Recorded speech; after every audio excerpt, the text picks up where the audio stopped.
2,50,000 ఎకరాల భూమి ఒక భూస్వామికి ఉంటే మనం చస్తే బొంద పెట్టడానికి మనకి జాగలేదు. కానీ ఒకడికి 2,40,000 ఎకరాల భూమి. పోరాడద్దా? బొందకి జాగలేనోడు యుద్ధం చేయొద్దా? సమాధి కట్టుకోవడానికి స్థలం లేనివాడు యుద్ధానికి పోవద్దా? ఏం బతుకుమన్నది? ఏం బతుకుమన్నది? నువ్వు నిద్రపోతున్నావు కాబట్టే, నువ్వు ప్రశ్నించట్లేదు కాబట్టే అంబేద్కర్ నేలమట్టం చేసిన సంస్థానాల అధీశులు మళ్ళొచ్చి పార్టీలో చేరి మనల్ని ఓటు అడిగిండు ఉంటా. చూసిరా వాడు ఎంత తెలివిగలడు చూసిరా. ఇప్పటికీ మన చెయ్యి ఆయన చేతిలోనే ఉంది, బొమ్మరిల్లాగా. ఇప్పటికీ ఈ ఊళ్ళో కూడా ఇంకా నాన్న నా చెయ్యి నీ చేతుల్లోనే ఉంది నాన్న, ఎప్పుడు వదిలిపెడతావు? బొమ్మరిల్లు అంటే కానీ నీకు గుర్తురాదు. అది మరి ఈ చేతుల్ని వదిలిపెట్టేది ఎప్పుడు? ఈ చెయ్యి గుర్తుకి ఓటు చంపేది ఎప్పుడు? ఆ చెయ్యిని ఎరగొట్టేది ఎప్పుడు? ఈయన లెక్క పెట్టినాడు, రేవంత్ రెడ్డి మొత్తం లెక్క పెట్టినాడు, ఎవడికి తెలియనట్టు లెక్కలు. ఎవరు ఎంత కులం ఉన్నారు మమ్మల్ని అడగరాదు, చెప్తాం మూగినే.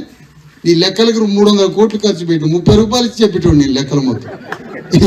ఈయనకు ఒక లెక్కలు 300 కోట్లు అట. అరే ఎంతమంది ఉన్నారా తెలంగాణలో? 90 మంది, 100కి 90%. 3 కోట్ల మంది పైగా బీసీఎస్సీ ఎస్టీలు ఉన్నారు. రెడ్లు 4% ఉన్నారని తేలిపాయి. వెలమలు 1% కూడా లేరని తేలిపాయి. మరి ఆ తేలిపోయినటువంటి మొత్తం రెడ్డి వెలమలు కలిపితే 5% అంట. రెడ్డి వెలమలు కలిపితే 5%, బీసీఎస్సీ ఎస్టీలు మొత్తం కలిపితే 90%. భూమిని మంచు. మరి ఇప్పుడు లెక్క పెట్టినావుగా, లెక్క పెట్టంగా సంబరమమ్మ. పంచు భూమి, అధికారం పంచు. తెలంగాణ గడ్డ మీద మా బిడ్డలకి అమెరికా లాంటి స్కూల్ కట్టి తుర్కదిన్నెల సిగ్గుచరం ఉంటే రాజ్యానికి. అరే మీకు సిగ్గుచరం ఉంటే కట్టిరా తుర్కదిన్నెల. ఈ గ్రామంలో ఒక అమెరికా లాంటి స్కూల్ని కట్టి, అమెరికాలో ఉన్న హాస్పిటల్ కట్టి మమ్మల్ని బతికించు. ఈ పాలకులకు సిగ్గు శరం ఉంటే ఏం పరిపాలన? మీరు దోసుక తినడం పరిపాలన? దోసుక తినడమా? ఒక శరీరంలో ఉన్న రక్త మాంసాలను దోసుక తినడమా? ఇది ఒక బతుకేనా? ప్రపంచంలో దేశాలు యూరోప్లో అన్ని చోట్ల ప్రభువులు రాజ్యాలు కూలిపోయిన 200 ఏళ్ల క్రితమే. మొత్తం సివిలైజేషన్ వచ్చేది, మార్పు వచ్చింది, మానవుల్లో మార్పు వచ్చి సమాజం మారుతుంటే ఇక్కడ ఇంకా దోపిడియా? దవాఖానా లేదు, స్కూలు లేదు, బిడ్డలకి చేతి నిండా పని లేదు, వ్యవసాయం చేసుకోవడానికి భూమి లేదు. పిచ్చోళ్ళలాగా పిచ్చి బట్టలు వేసుకొని పిచ్చి మొక్కలు వేసుకొని ప్రతి గ్రామంలో బీసీఎస్సీ ఎస్టీలో పిచ్చోళ్ళలాగా ఉన్నారు.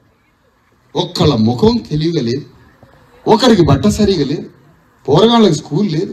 ఏం గ్రామాలు, ఏం ఊర్లు? ఇది మాట్లాడద్దా? ఆంధ్రోడు శత్రువు, ఆ కృష్ణానది దాటంగా ఆంధ్రోడు శత్రువు అని వానికి ఏది ఇస్తారు, ఆంధ్రోడు శత్రువు అని ఏది ఇస్తారు. మరి ఆంధ్రోడు శత్రువే, మరి ఈ ఊళ్ళో దొర సంగతి ఏంది? ఈయన మిత్రుడా? ఆడ శత్రువు, ఈయన మిత్రుడా? ఆయన శత్రువు, బ్రిటిష్ వాడు శత్రువు, ఓకే. నిజాం శత్రువు, ఓకే. ఆంధ్రోడు శత్రువు అన్ని నువ్వే చెప్పినావు. మరి దొర సంగతి ఏంటి? ఈయనెవరు మరి? ఈయన నీ నెత్తిన పాలు పోసిటోడా, నీకు ప్రాణం ఇచ్చిటోడా, నీకు ఏం చేసిండని? మరి అసలు శత్రువు రెడ్డి వెలమ దొరలే ఫస్ట్ విలన్స్ మనకి. మన హీరో అంబేద్కర్.